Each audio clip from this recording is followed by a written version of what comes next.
আপনারা অনেকেই তায়েফে গিয়েছেন, তায়েফে বিশাল বড় বড় পাথর আছে। আল্লাহর নবীর সময় রাহমাতাল লিল আলামিন নবীর পালক পুত্র যায়েদ ইবনে হারেসা একবার তায়েফে গিয়েছিলেন। তায়েফ থেকে আসার সময় হঠাৎ করে এই তায়েফের পাহাড়ি এলাকার মধ্যে আপনার তায়েফের এই পাহাড়ি এলাকার মাঝখানে ডাকাত দলেরা ওনাকে ধরলো, ধরে নিয়ে একটা গুহার ভিতরে ওনাকে নিয়ে গেল। গিয়া দেখে অনেক মানুষের কেল্লা পড়া, অনেক মানুষের হাত গুলো পড়া, পা গুলো পড়া। উনি দেখে ভয় পেয়ে ফেললেন, বললেন তোমার কাছে কি যা আছে সব দিয়ে দেবো, সব নিয়ে যাও, তারপর আমাকে জানে মাইরো না। বললো এই গুহার মধ্যে যাকে নেওয়া হয় তাকে আর ফেরত দেওয়া হয় না, তোমার সব নেওয়া হবে, আবার তোমাকে ফেরত দেওয়া হবে না। যায়েদ ইবনে হারেসা উনি মনে মনে ভাবলেন এটা আমার জীবনের শেষ সময়।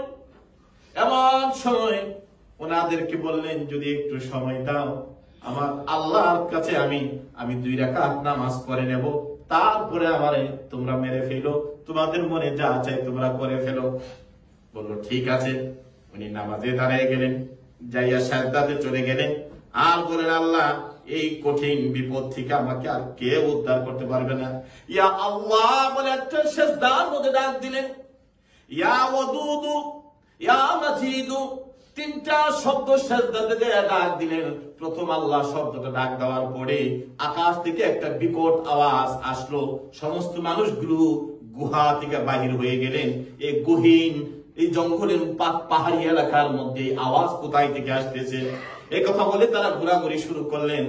আরেকটা যখন ডাক দিলেন ইয়া আল্লাহু ইয়া ওয়াদুদু ইয়া মাজিদ, আরেকটা হ্যাঁ সাহায্যকারী আল্লাহ বলে ডাক দিলেন। দ্বিতীয় ডাকে দেখলেন একটা বিরাট আকৃতির মানুষ এসে ওই গুহার সামনে দাঁড়ায়া পাশের যে মানুষগুলো আছে সমস্ত মানুষগুলোকে ধরে ধরে মাথার উপর তুলে আছাড় মারে, আর মানুষগুলো দুনিয়া থেকে বিদায় করে দিচ্ছে। সুবহানাল্লাহ।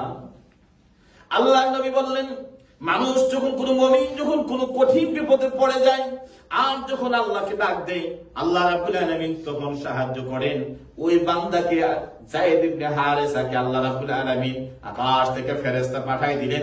আল্লাহ বলে যখন ডাক দিলেন উনি প্রথম আসমান থেকে একটা চিৎকার মেরেছিলেন, আর দ্বিতীয়বার ডাক দেওয়ার যে সময় আছে তার মধ্যে যায়েদ ইবনে হারেসার পাশে দাঁড়িয়ে গেলেন।